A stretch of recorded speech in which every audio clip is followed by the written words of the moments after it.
Jangan lupa tuan-tuan rahmati Allah, 9 Zulhijjah, puasa hari Arafah. Apa ganjaran dia?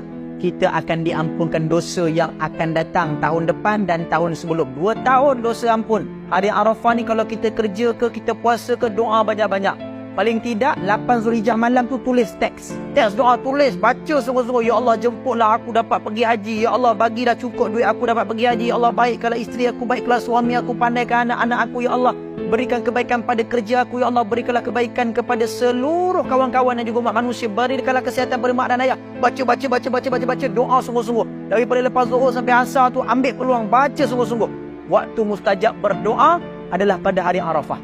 Jangan sia-siakan. Hari Arafah mustajab doa. Hari itu fokus baca doa. Malam tu malam raya. Malam raya, malam mustajab doa. Banyakkan berdoa pada hari Arafah.